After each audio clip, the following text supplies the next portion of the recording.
Naglalagay ng kolorete sa aking mukha para di nila malaman ang tunay na naganap, na ikaw at ako ay hindi na.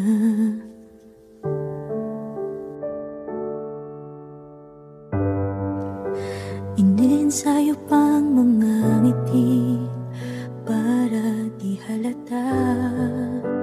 Damdamin ko'y pinipigil, sa loob umiiyak, dahil ikaw at ako ay hindi na.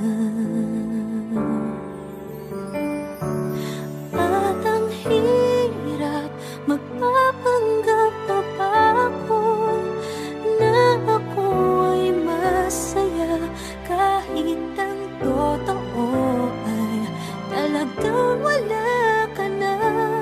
At kung bukas pagmulat ng aking mata, may mahal ka ng iba, wala na akong magagawa.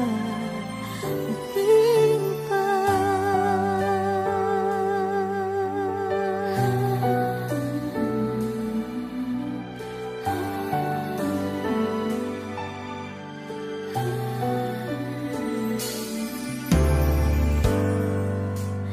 Paano ko sasabihin sa mga kaibigan ko kung ako din ang sisisihin?